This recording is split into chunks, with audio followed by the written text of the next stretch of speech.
Thank you for listening to We Have Ways of Making You Talk. Sign up to our Patreon to receive bonus content, live streams, and our weekly newsletter with money off books and museum visits as well, plus early access to all live show tickets. That's patreon.com/wehaveways. Hey, it's Paris. You know I love sparkly things, right? Like stars. Duh. And thanks to Hilton and AutoCamp, I just slept under them. Picture me, serving looks by the fire outside my luxurious Airstream, making s'mores with the kids, while a national park is our backdrop.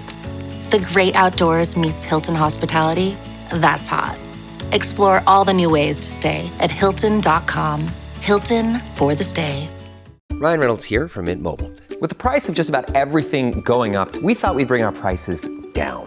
So to help us, we brought in a reverse auctioneer, which is apparently a thing.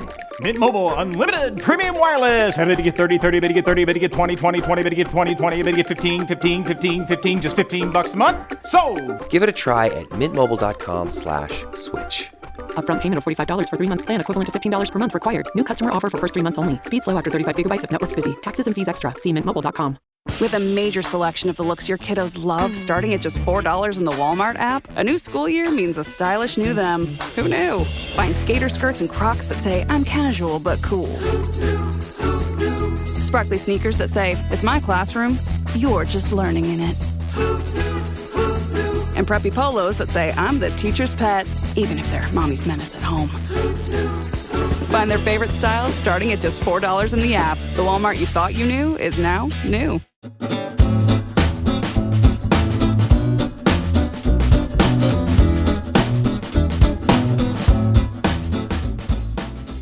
By mid-morning, it was clear that the battle was working exactly as Pete had planned. He decided that there was no chance of an enemy counterattack. They had their hands full with the left brigade. He let slip the main attack.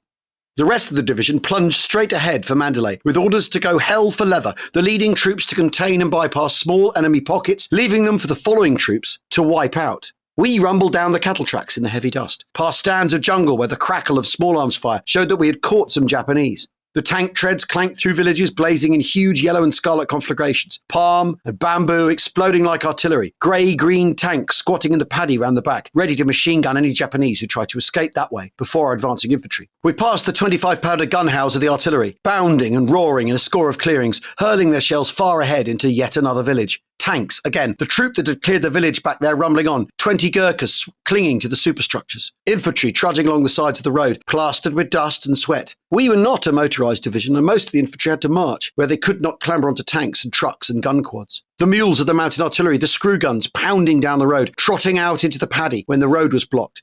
Never a change of step, and the jingling of the harness and the creak of the leather. Japanese sprawled in the road and under the burning houses, their chests blown in, some by tank shells, some by suicide, for often they died clasping a grenade to their own bodies and rushing out at the assaulting infantry. The light hung sullen and dark over all. Smoke rose in vast writhing pillars from a dozen burning villages and spread and joined to make a gloomy roof above us. Every village held some Japanese. Every Japanese fought to the death, but they were becoming less and less organised. That's John Masters in The Road Past Mandalay. What a vivid description. Isn't it just? You're right there, aren't you, with him? Extraordinary. And it's very interesting. And I think you get the sense of suddenly they're unstoppable. The Japanese seem desperate, don't they? You know, rushing out with grenades clung to their chests and so on, while these tanks and armour and quads and mules and the sort of full force of a sort of heavyweight thunders down the road. That's the impression you get. And that's actually a description of 19th Infantry Divisions of Bath South towards Mandalay, launched on the 25th of January 1945. And by this time, John Masters is a Lieutenant Colonel and GSO-1 to Major General Thomas Winford Rees. And Rees is always known as Pete Rees, who is the General Officer Commanding of 19th Infantry Division. And Masters had been in the Gurkhas before the war, and then of course, latterly with the Chindits, the second Chindit expedition. And he's one of the survivors of that, obviously. And, they're all in bits at the end of it, of course. This is, it was an incredible enterprise, and they're all exhausted. And so he's put on leave and sent back to Calcutta, and then suddenly told that he's going to be GSO-1 to Rees and his friend at the club in Calcutta says to him, "Oh, do you want me to keep your room ready for you?" And Master says, "Why?" And he says, "Oh, well, Rees is famous for sacking all his staff officers. You haven't got a hope. See you in a couple of weeks." So he sort of thinks, "Oh, God, okay." So he flies off to RAF Kahlua, which is, this is one of these new airstrips that's just been built, because, of course, Kahlua's only just been captured, in December or whenever it was. It's the other side of the Chindwin. And a huge sign on the airfield going, "It's safer by road." So, again, this sort of humour, but also of a black kind. Yeah, gallows humour there, yeah. Rees has a reputation. He's known as a firebrand. He's sacked a number of his G1s before, something of a maverick. And on his way, Masters stops to see General Stopford, who is the commander of 33 Corps. This is Monty Stopford, who tells him that Rees is an absolutely superb general, but not always the best at keeping Corps informed. He says he's a man who likes to do his own thing. He's a bit of a maverick. So Masters heads off to 19th Division with a slightly heavy heart. But amazingly, he warms to him absolutely immediately, and this becomes an absolute sort of marriage of minds. The two of them just get on really, really well. Masters has got a huge amount of experience, and actually so too has Rees, but less so of fighting in Burma. He's an Indian Army man, Rajputana rifles from before the war, and I think he's really interesting because we know about Messavi, we know about Punch Cowan and Geoffrey Scoons and Gracie. These are names that were forgotten, but we've mentioned a lot in the Burma 44 series we did when we were looking at Imphal and Kohima. But Pete Rees is a new guy, and he's absolutely fantastic. He's a superb soldier, experienced from the Indian Army before the war, from East Africa. He's taken command of 10th Indian Division, is sacked by Gott in rather the same circumstances in which Messavi is sacked as commander of 7th Armoured Division in the whole debacle, because basically he gets a corps commander, because Gott, I think, is 13 Corps commander, if I remember right. Maybe he was 30 Corps, but he was a corps commander before he was made 8th Army commander, and he issues Rees a really bad order that Rees knows is going to end in disaster, so he disobeys it and gets sacked. The events that follow prove that he was right and that Gott was wrong. Before we go any further, though, Jim, we need to say hello. We've got a bull at a gate at the subject. Oh, well, I'm just so excited about Pete Rees and John Masters, and finally being able to name-check The Road Past Mandalay, one of the great books to have emerged from the Second World War. Hello, everybody. Welcome to Weird Ways of Making You Talk. This is our third part of our Burma series. And as you can see, there's so much story to tell. We're so keen to tell it that we forgot to say hello. How about that? All right. Hello, everyone. Right. Can I get back to Rees now? Yes, of course you can. Yeah, carry on, Jim. So I think he's worth spending a little bit of time on him. And because John Masters, after the war, wrote this absolutely fantastic book, he's also wrote The Tiger and the Bugles about his time in the Northwest Frontier in the Indian Army in the 1930s, which is also very good. And actually, I've got a hardback copy on my bookshelf, which says M. Holland, 1960, which is my dad. Really? Obviously got it. Yeah, my dad obviously loved all this sort of stuff and reading Douglas Riemann novels, and he loved John Masters and C.S. Forrester, of course. So he's very much of that ilk. So he gets sacked, but comes back, like a lot of people who get sacked in the Middle East, whether they be Auchinleck or Wavell or Messavi, they then get sent back to India, which is sort of considered the kind of, this is where you take old Indian Army officers who haven't quite performed as they should have done in the Mediterranean, but actually could be jolly useful. And Messavi is an absolute case in point that actually the problem is less their performance in Western Desert and more the fact that the higher ups haven't quite come to grips with what they're trying to do in this early stage of the war. Most of these officers are Indian Army people anyway, who've been sent west, aren't they? And are now coming back to the army that they actually are part of. Yes, but there's nothing sort of old school and sort of fusty about Rees. He's clean shaven. He doesn't have the moustache. He doesn't have the swagger stick. He's only 48 years old, always wears the bush hat, always has a bright red scarf around his neck. He's got a DSO and an MC from the First War. He's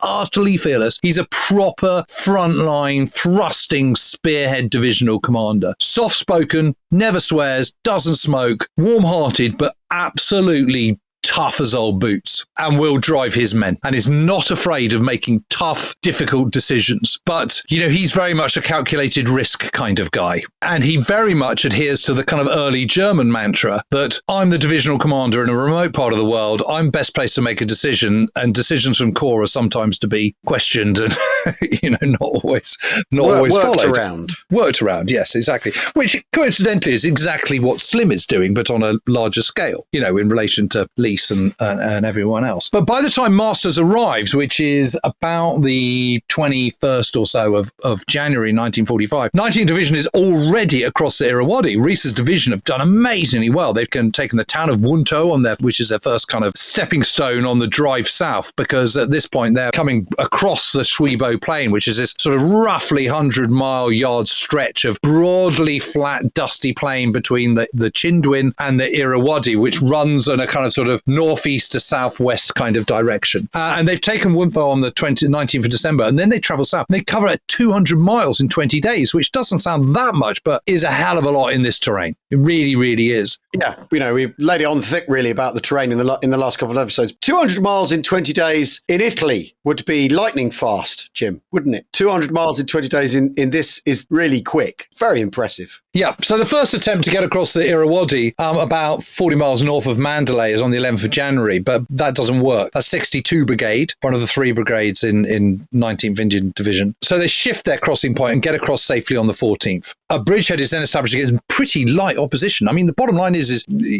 General Kimura might have 8 divisions plus the INA, which is sort of 1 1/3 division, but it can't be everywhere. And the bottom line is the Irrawaddy is 1,300 miles long and 1,000 miles of navigable river, and they can't be absolutely everywhere. And even sort of comparatively narrow stretch of several hundred miles around either side of Mandalay, that's still quite a large area to cover. It can't do absolutely everything, so they do get across. And also, of course, what the Japanese have to decide is which is just a kind of a feint, which is a kind of a raid, and which is the real main effort. So they get across on the 3rd Brigade, 64 Brigade gets across on the 16th and 17th of January. So the 98th Brigade has got through on the second night attempt. And there is then kind of, once the Japanese do sort of realize that there's a major crossing, they counterattack with all their might. And this comes on the night of the 20th, 21st of January. But 64th Brigade come out on top, and the Japanese immediately fall back. And the bottom line is that 19th Division, in their very narrow bridgehead, well to the north of Mandalay, resist everything that's thrown at them, whether it be artillery barrages, suicide squads, infiltrations, jitter raids, you name it. And Rees's task here is,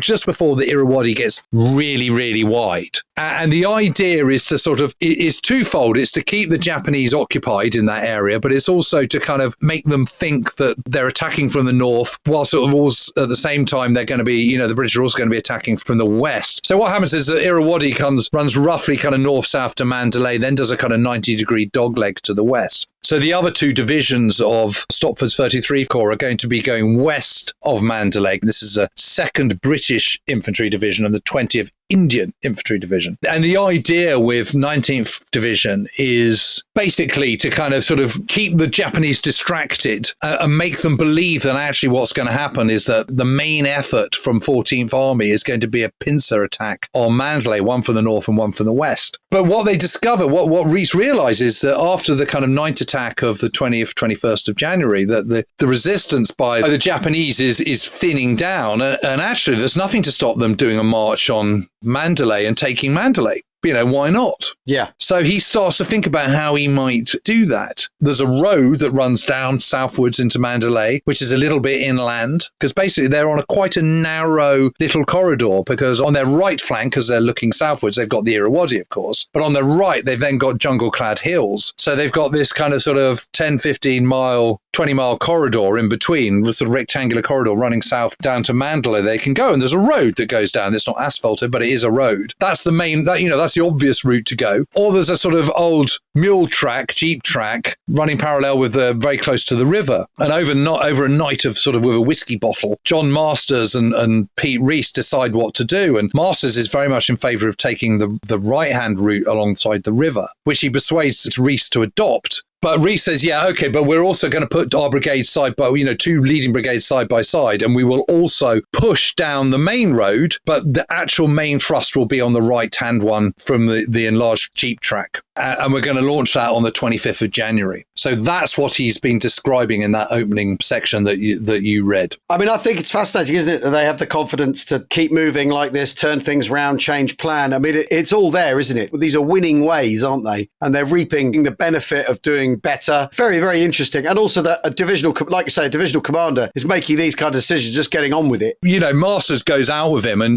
within moments they're being, when he's first sort of, within a couple of days of his arrival, almost immediately they get shelled and sniped at because they're kind of beetling around in a Jeep. And Masters says to him, look, you're wearing that red scarf. I don't know why you don't just paint the whole Jeep red and be done with it. And Rees goes, actually, that's not a bad idea. Then all the chaps will know it's me. It's very kind of sort of Nelsonian in his approach. But of course, you know what it did for Nelson. Yes. But in a way, everything that's happening, whether it be Operation Romulus that we were looking at in the last episode, the Arakan campaign, or whether it be here, everything is happening just a teeny bit quicker than Slim and his corps commanders had anticipated. So that is allowing them to have this little bit of flexibility. But it's a balancing act because you want to be gung-ho and you want to be thrusting in the kind of true Rees fashion. But at the same time, you've got this logistics problem and the challenges of operating, 800 miles south of your main railhead at Dimapur, and you've got to let things catch up. And there's also a very big balancing act going on between what 33 Corps are doing and what 4th Corps are doing. And how we get to that new plan, I think we need to, again, go back a little bit, leave Pete Rees and John Masters and the exploits of 19th Infantry Division and just rewind the clock a little bit and set a bit more scene and planning, because this is all just amazingly interesting stuff. So for those of you who thought we were in 1945 now, I'm afraid we have to go back to 1944 again in our Burma 45 series. But, get over it. It's for the last time. It's for the last time. It's for the last time, we promise. Then we'll kiss 1944 goodbye. Outrunning your logistic capability is a proper problem, isn't it? This is why people draw phase lines on maps, after all. And if you're ahead of your phase lines, it's as big a problem as being behind them, right? I mean, the key to a lot of how they're able to do all this is air power, though, isn't it? Not just in the resupply sense, but tactically as well. So they've got, even though this is the back of beyond, it's not the priority theatre really for the Allies. Nevertheless, they're properly equipped with aircraft now, aren't they? So, and they've defeated the Japanese in the air. The Japanese have no sort of latitude really at all in the sky. By December of 1944, there's 1,300 Allied aircraft in theatre, 627 RAF, 691 USAF aircraft, and the Japanese have 64. The Japanese have just 64. So that's obviously total domination. By March 1945, these would increase to 772 and 748 respectively. So that's over 1,500 aircraft. The Allied air forces are benefiting from superior aircraft and technology, which has evolved over the course of the war. And of course, first Arakan campaign in 1942-43, the only fighter planes they had was Hurricanes, and they're not up to speed. They're not good enough. They don't have that rate of climb. They're just not good enough. Now there's more Spitfires, but there's also Mosquitoes, B-24s with cruise control and immense range, and there's bow fighters, which, were armed to the teeth and, really, really good in a ground attack role.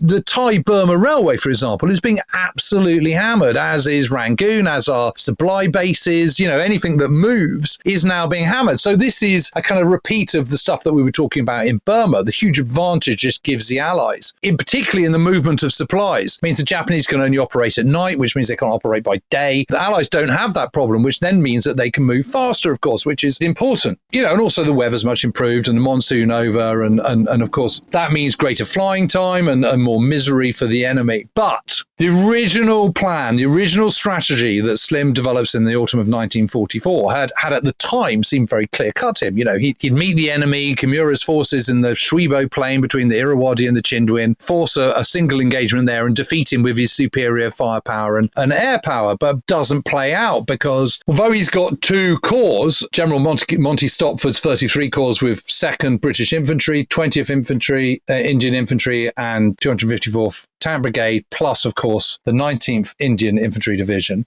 He's also got the 4th Corps, which is now Frank Mesavy, who's been bumped up from 7th Indian Division, which he had in Imphal, and, of course, before that, the admin box. Scoons has been bumped upstairs into India. He's considered just solid but not aggressive enough. And, again, Mesavy's the right kind of sort of spearhead general. So they've got 7th Indian Division, and at the time, the 19th Indian Division, but that's kind of then moved across to 33 Corps, and a tank brigade as well. But they've made their advance out of the Chindwin in December, and at that time, it is 4th Corps, which is in the north, and 33 Corps, which is further to the south. But what Slim's realised is they've got over the Chindwin quicker than he'd anticipated, and that actually the opposition is far lighter than he thought. He was expecting a bit of a fight in the hills to the north of the Chindwin, and he doesn't really get one. It's pretty light. You know, in that first episode, we were talking about John Shipster, weren't we, and his battalion, his company, as they were heading south, and they were getting hardly any opposition whatsoever. And that's because Kimura has seen this coming.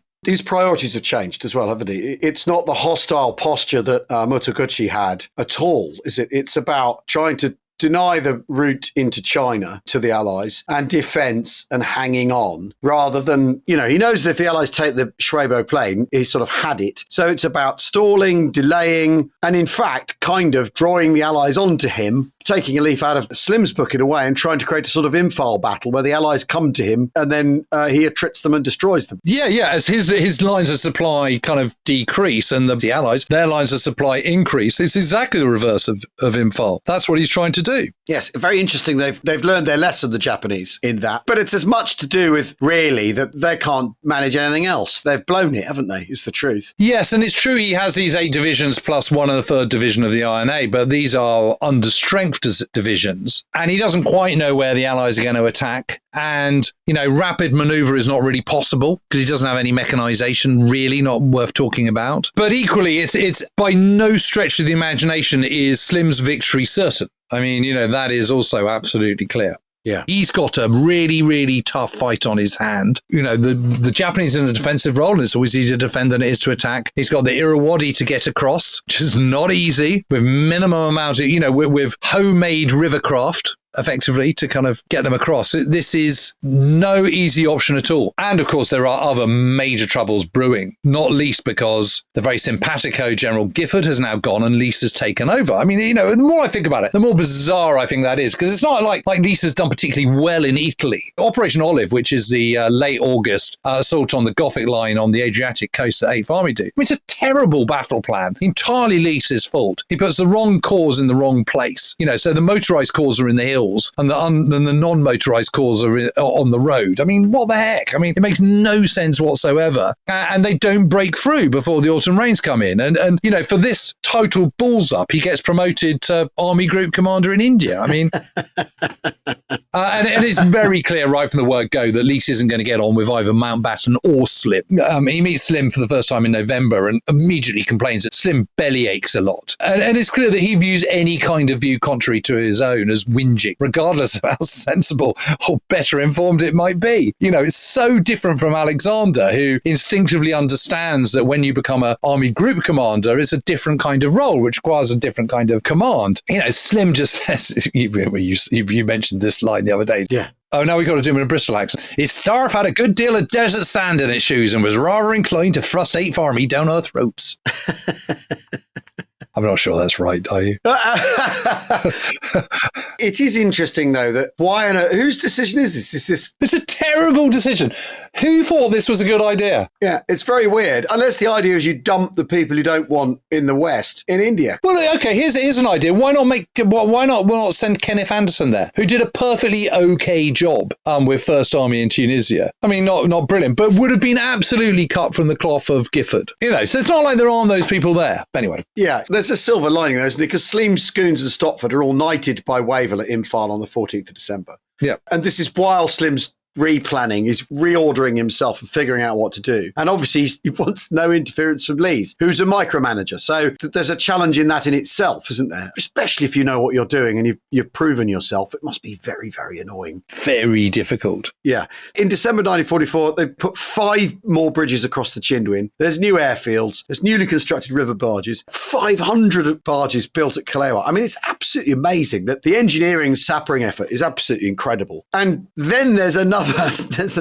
change that's happened at the top on the American side, isn't there? So Vinegar Joe Stilwell has been replaced by General Weidemeyer. We mentioned this in the last episode. Weidemeyer thinks he's going to be able to get along with the Chinese and realizes very, very quickly that he can't. And also, Chinese are falling apart at this moment because things might be going badly for the Japanese in Burma, but in China, they're running rampant, aren't they, with their Ichigo offensive, rolling up the Chinese. And there's a sort of state of chaos and and panic. And Wedemeyer is trying to manage Chiang Kai-shek, but really not particularly succeeding. He's really struggling. If Chiang Kai-shek's losing and things aren't working out, he's going to be more difficult to deal with, full stop, isn't he? And he'll be blaming the Americans for not having backed him properly. And the Chinese are very much last in the queue for Lend-Lease. Let's make no mistake. So Wedemeyer orders 75 Dakotas that are 14th Army's logistics and sends them to China right away. And he knows that 14th Army need these, but he's a China first guy, so he essentially pulls rank in that instance. And Slim, I mean, this is an amazing thing. Slim only learns about this on the 10th of December when he's woken up in the morning by aircraft thundering overhead and heading to China. And he sort of gets on the blow and goes, what the hell's going on? And they say, Mountbatten is also absolutely furious. But losing 75 Dakotas is a big blow because the Irrawaddy is 600 miles from the railhead of Dimapur. And Slim has now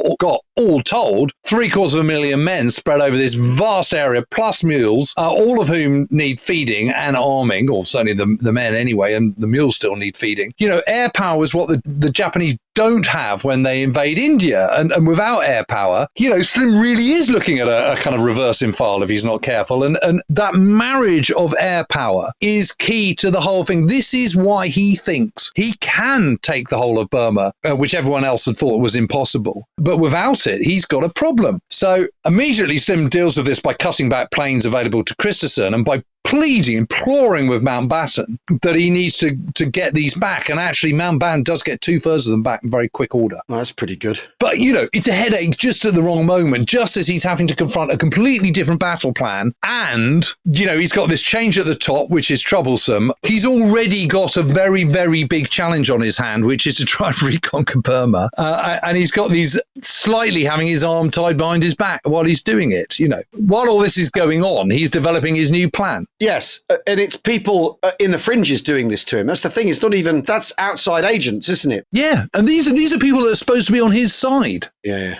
That's the thing. It's just fascinating. I just, I hadn't appreciated just how many challenges were being flung under his feet between the end of the Imphal battle in July and the start of January 1945. It's just one thing after another. I mean, these challenges are enormous, from a logistical, from a supply, from a personnel, competing theatre, the monsoon. You finally just get through one hurdle and then another one sort of flung at you. But anyway, he's come up with his plan. So he has this big conference with his corps commanders, Frank Messervy of 4 Corps and Monty Stopford of 33 Corps on the 18th and the 19th of December. And here he explains his new plan. The original plan was Operation Capital, which, was aimed to defeat the enemy in central Burma. But he's now got a new one, which is Operation Extended Capital. And this is aimed at the total defeat of the Japanese in Burma. And interestingly, he also tells his corps commanders not to discuss this plan with General Rees under any circumstances. We're a long way from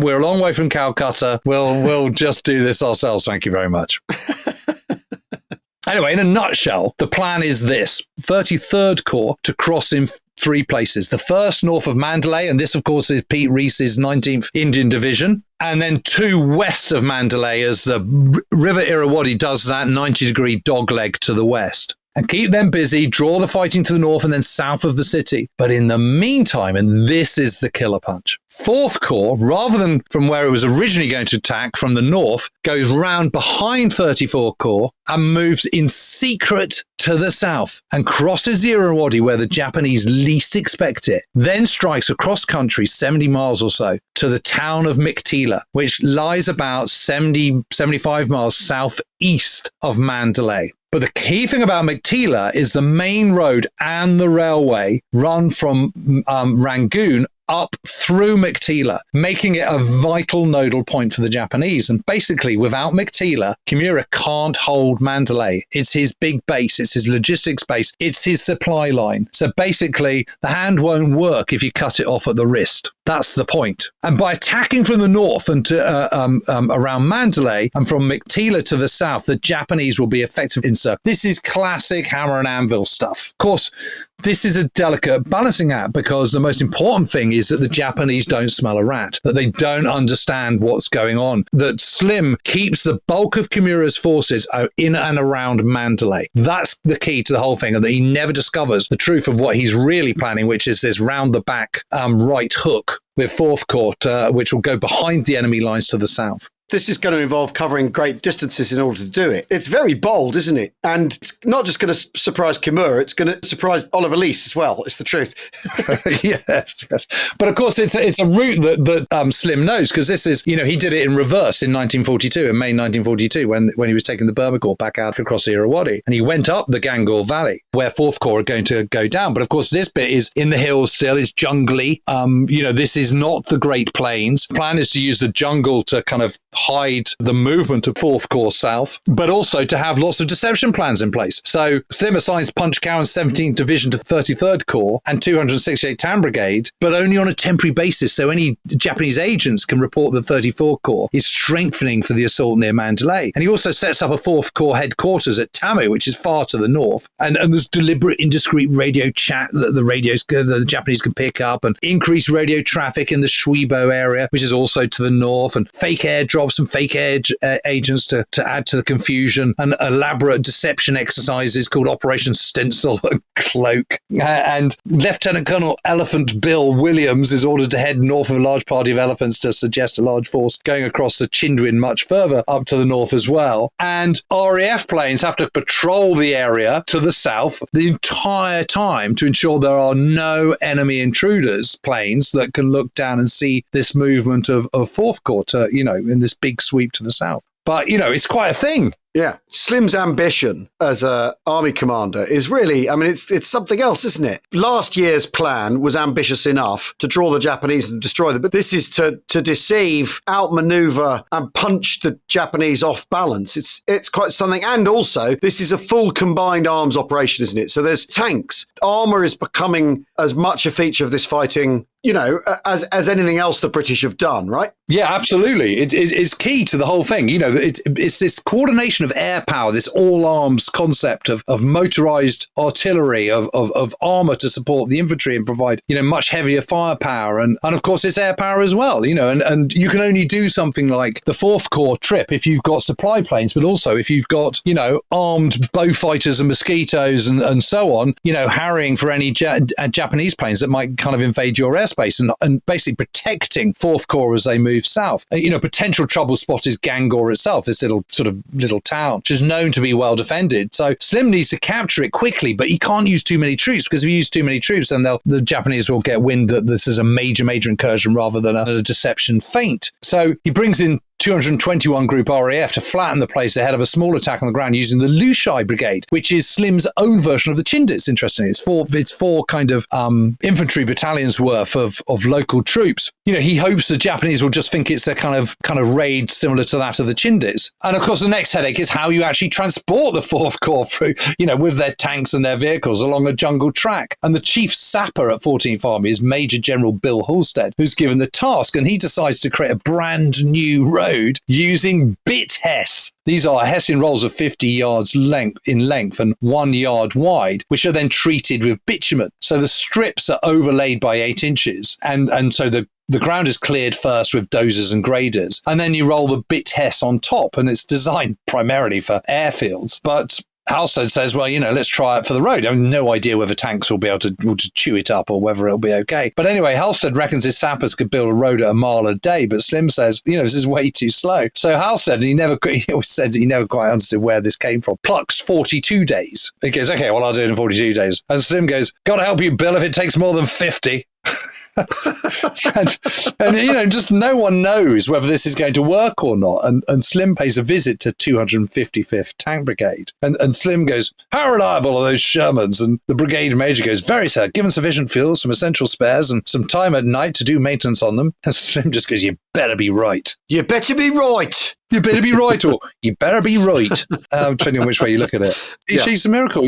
Teak is chopped, elephants are brought in, they build those river craft, on the hoof. It is just incredible. And we're repeatedly in awe of the logistics and the can-do attitude of 14th Army Corps and, frankly, 15th Corps as well in the Arakan. But this is taking it all to new levels, isn't it? Yeah. It's extraordinary. But the preparations are made. The advance needs to get underway. And after the break, join us as the advance, as Slim's incredible sickle cut, we could almost call it that, couldn't we, Jim? Through impassable terrain. I mean, I'm getting a tiny whiff of the Ardennes here. We'll see you after the break. Jamie Lee Curtis and Lindsay Lohan are back. In Disney's Freakier Friday. Yes, totally. Yes. On August 8th. We switched bodies. I didn't want to be a part of this family, and now I'm part of some dodgy family curse, and I'm the eldest. The ultimate movie event of the summer arrives. I think I just peed a little. Disney's Freakier Friday. In theaters August 8th. Get tickets now. Oh, this is cool. Let's do it. Rated PG. Parental guidance suggested. The McDonald snack wrap is back. You brought it back. Ranch snack wrap. Spicy snack wrap. You broke the internet for a snack. Snack wrap is back. Ba-da-ba-ba-ba. This episode is sponsored by Friskies, who would like to tell your cats hi. Now, if that didn't get your cat's attention, there is one thing that always does the trick. Just pour some Friskies crunchy food in the bowl and you'll hear those paws come running. Works every time. With so many Friskies choices, you can always bring your cats running from their secret napping spots. There's always more to explore. See for yourself at friskies.com or visit your local store.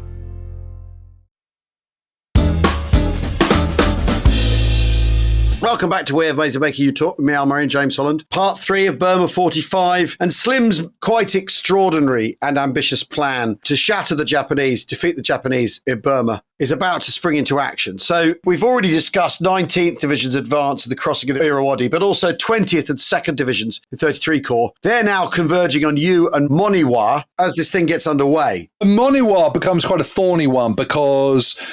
I said that the Irrawaddy runs south to Mandalay and then does this 90-degree dogleg. And Moniwa is just on the western side of the Chinwin, just before it joins the Irrawaddy. So it's kind of almost like a sort of double crossing point. For the most part, the advance goes pretty well in this central plain, this Shwebo plain. On the 2nd of January, the 2nd Division reaches Yu and crosses a much smaller river Mu. And that's quickly bridged for armour. And 2nd Division and 19th Division have now been racing for Shwebo, this key town in the plain. And advanced patrols of 19th Division are on the outskirts by the 7th of January. And each of these divisions, these 3 divisions, is building airstrips every 50 miles. Yeah. So that's holding up their advance a little bit, presumably with strips of bit-het. But of course, this is partly to supply, to land supplies, but also for evacuation of casualties as well. And loads and loads of bridging going on. I mean, 145 bridges built by 14th Army between January and April 1945. I mean, that's a lot, isn't it? Yeah, that's a ton of work. Well, which all has to be got there, as we said in the last episode, which has to be got there from India, for heaven's sake. Through, they're not driving up the M6, are they?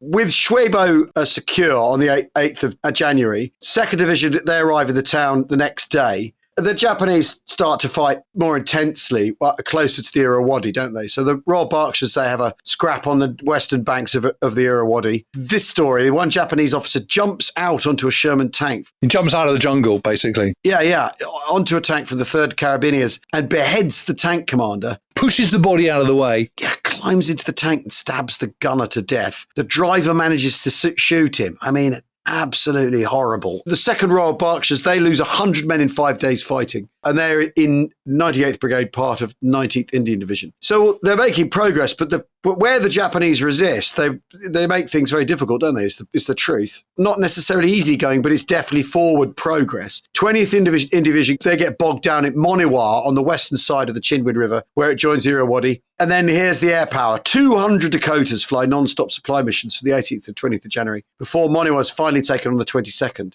I mean, there you go. This is why air power is absolutely part of the whole thing. Yeah. And why Wade of mine, he keeps his hand off those C-47s. Yes. Knock it off, mate. You're not helping. Yeah.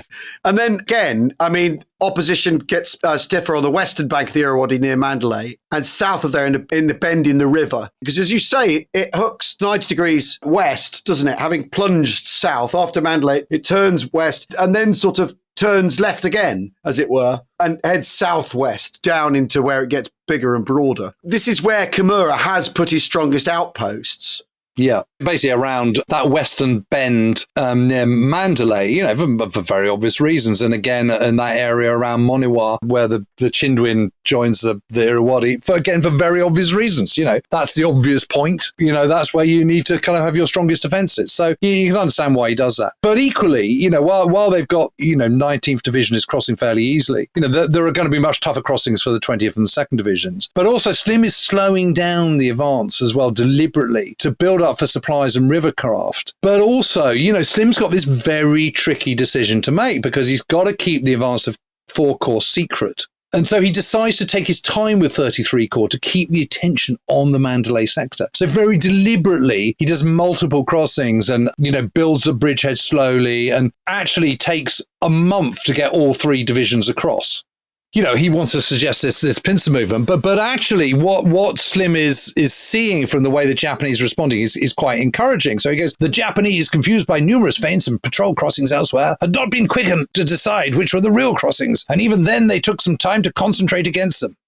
So it's looking okay, but it's still very, very much in the balance. And I'm conscious that, we haven't talked about the advance of 4th Corps, but I've got some other business to attend to first before we do that. And that is to continue what's going on with the Arakan. And I'm very afraid this Burma 45 campaign is the king of meanwhiles. I mean, it was pretty bad when we were doing the Battle of the Bulge, but there's an awful lot going on here as well. Ramree Island in the Arakan. Our last episode concentrated on the action in the Arakan. This is interesting because Ramree Island is well south of Mandalay. Yeah, 70 miles of ACAB. Yeah, but also to the south of this other main effort that's going on. Oh, I see what you mean. Yeah, absolutely it is. Yeah, it's hundreds of miles away. Exactly. But the tentacles of Slim's effort are reaching all the way down along the coast, even as he's pushing into the Burmese interior. It's as if he's running, if it all works, he'll end up completely scooping round and cutting the Japanese off. And as we said, what's critical in the fighting in Arakan is taking control of places where air bases can be set up. Yeah, and where coastal shipping can come in from the Bay of Bengal. That's the other thing. Go straight from Calcutta, miss out everything. So there's an important port at Ramree, for example. So all this is absolutely vital. There's these 3 islands. There's Akyab, which we discussed in the last episode. Then there's Ramree, which we're on to now. And then there's Chiduba as well, which is just to the southeast of Ramree. But anyway, landing is going to be carried out in the very north of the island by the 71st Infantry Group, which is part of 26th Indian Division, with the 2nd 7th Rajputs and A Squadron Royal Armour Corps under command of 71st Brigade. A large amount of intelligence has been gathered from an OSS detachment and men of the SBS who are also operating around here and report that Ramree is held by 2 battalions of the Japanese 54th Infantry Division, so only about 1,800 men, so not a huge amount really. The assault is supported by another naval bombardment on the 21st of January. Assault craft reached the landing areas at 9:33 a.m. and 2 companies of the 1st Lincolns lead off and get ashore without much opposition, and the Japanese actually withdraw to the south and so fast that actually contact is lost of them by the evening. The following day, 71st Infantry Brigade hand over to 4th Indian Infantry Brigade. They then push on to the towns of Minbien and Kiapyauk, and both are found to be clear of the enemy by the 23rd of January. So, where are the Japanese? And is it going to be another Akyab? Well, the answer is not really. No. I mean, the Japanese do then finally put up a fight on the 25th of January, don't they? Because there's a Chaung, a river, a creek, really, that sort of splits the island in 2. Yeah, it sort of does. It's still pretty distinct even to this day. Yeah, I mean, again, this is a good one for looking at on Google or Google Earth, because you very much get a sense of this sort of lots and lots of creeks running into the sea, the land all broken up, hills like at Akyab, that even the slightest inclines actually being really important. High ground might be relative, but it's all the same. And the Japanese are very good at defending, aren't they? Because they're going to stick to their positions. Yeah, and we should say that this is all happening while, Hill 170 and Kangor is happening.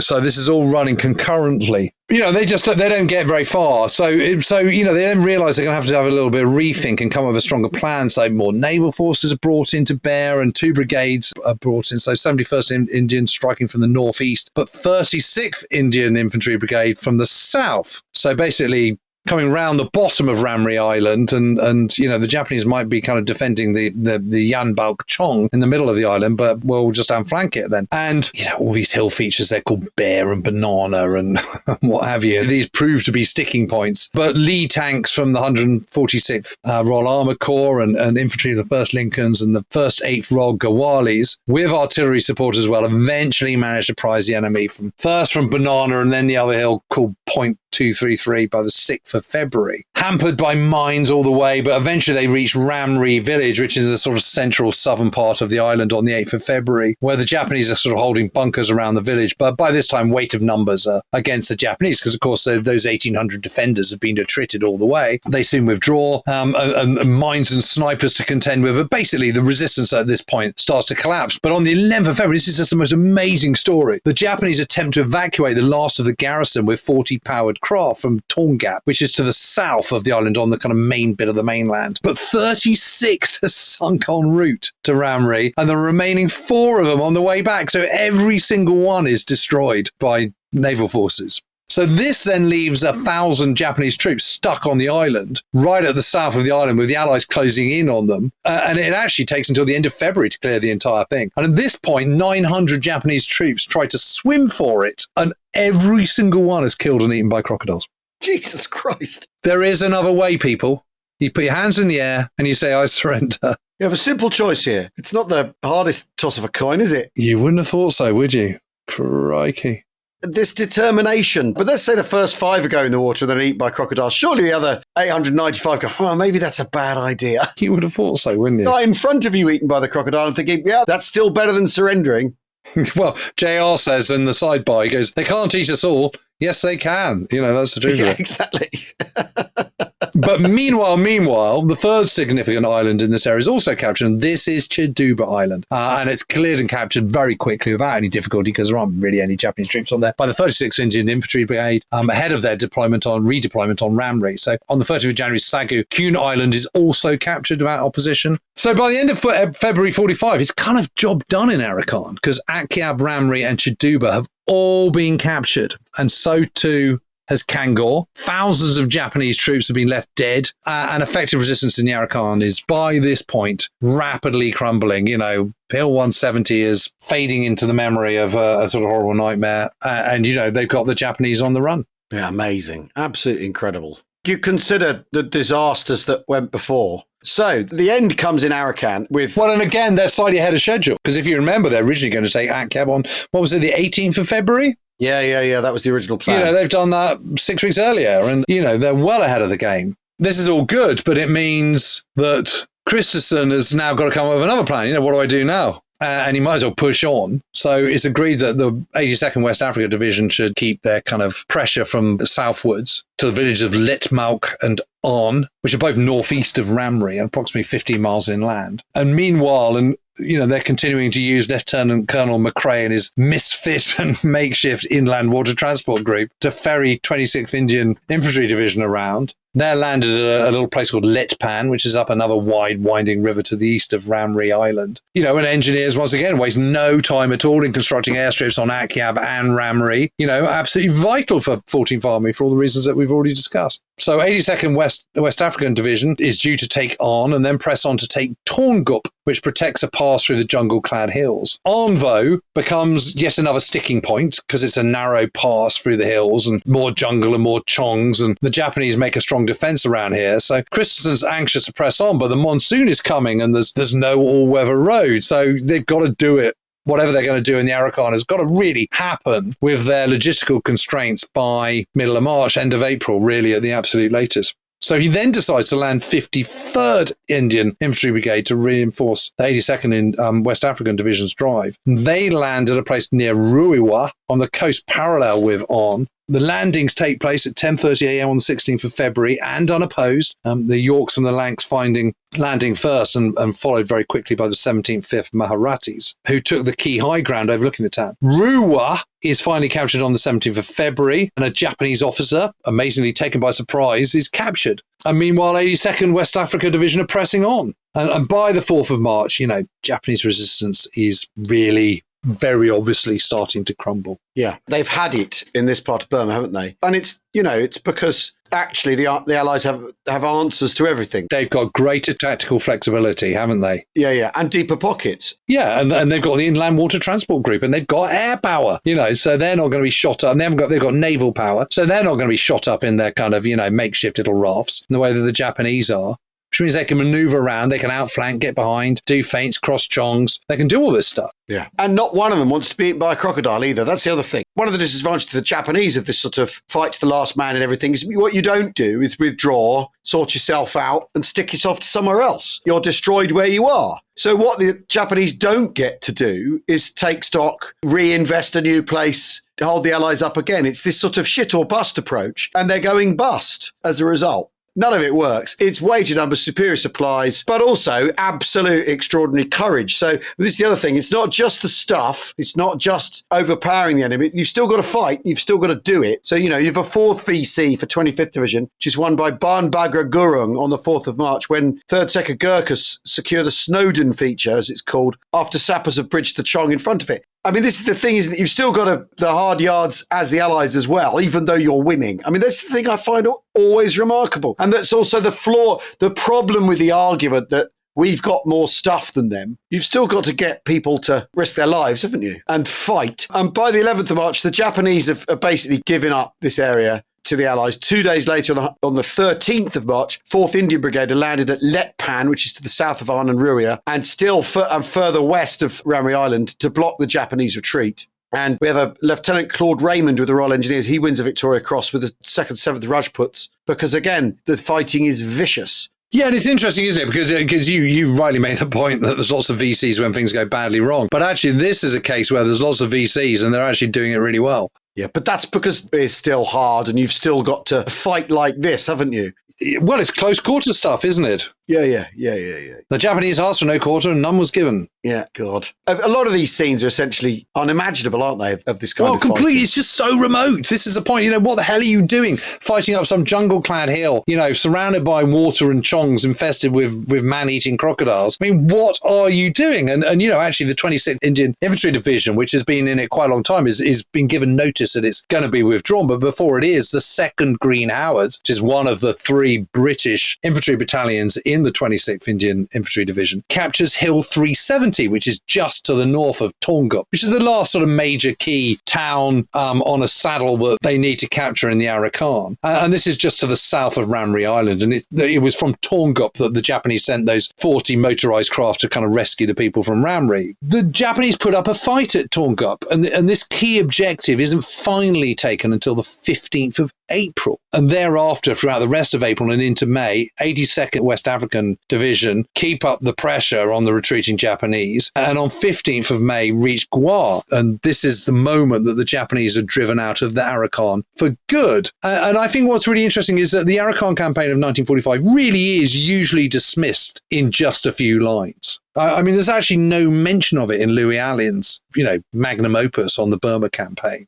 Maybe it's because it's so bitty and there's lots of strange names and lots of chongs and lots of small, medium and then larger engagements, but it's kind of hard to get one's head around it. And of course, it's also so remote, and it is so remote, and it makes it feel remote and sort of therefore somehow less important and less significant. But, you try telling that to the people who are fighting there, and not least, the 2nd Green Howards, a sort of local county regiment from North Yorkshire. Lieutenant Jim Allen is one of the company commanders of D Company in the 2nd Green Howards, and he spends 6 days and 7 nights on Hill 370, this hill just sort of outside the little town of Toungup. And his men go from 87 strong to 22. Now, the fact that he's got a company commander and he's a lieutenant and he's only got 87 men tells you that they are not being replaced at the rate that they should be. I mean, that is not full strength by any stretch of the imagination. Anyway, during that time, a mortar shell lands at his feet but doesn't explode. A grenade lands 10 feet away, injuring 2 men, but he gets away with it. 9 rounds from an enemy machine gun hit his rifle. He's also charged by a Japanese soldier whom he manages to shoot from the hip just at the moment when his company is being driven from the summit, and yet another counterattack. And at one point he finds himself alone, and so he joins a Sikh company of the 2nd, 3rd Frontier Force Rifles and helps them to retake the hill. And after the feature is finally taken, he then has to traipse around pulling dog tags from the dead and bloated corpses of his company. And he writes, they had for weeks been in contact with the enemy, being under great stress under most unpleasant conditions. Any physical effort in the heat and humidity of the Arakan at this time of year was extremely enervating, and this, added to the loss of sleep and inadequate food, took its cumulative toll, and eventually the men, being human, cracked. And of course, presumably, the fact that you're in this unbelievably hostile, remote part of the world. Yeah. These campaigns, I mean, we used the word superhuman, didn't we, in the last episode when we were talking about one of the Victoria Cross actions. That word had been used about the Japanese in 1942. These men, their effort, I think fits that category, doesn't it? Yeah, it's absolutely, it's extraordinary.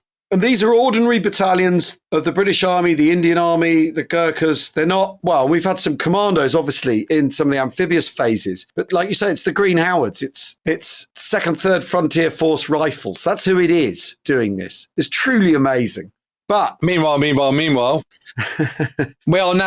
now park the Arakan. We've done the Arakan. Yeah. But, you know, events have been going on, of course, in January and particularly in February and into March across Irrawaddy. We will be returning to 33 Corps, Monty Stopford's 33 Corps, crossing around Mandalay, and what happens to Pete Rees's and John Masters' 19th Indian Infantry Division. We'll be looking at that in the next episode. And we'll also be looking at that strike southwards, the big right hook through the jungle-clad hills, down all the way south towards McTila by 4th Corps. And when we do that, we'll be particularly looking at a Gurkha regiment and their fortunes. Gurkha regiment from the 7th Indian Division, who we last properly came into contact with when we were talking about the admin box.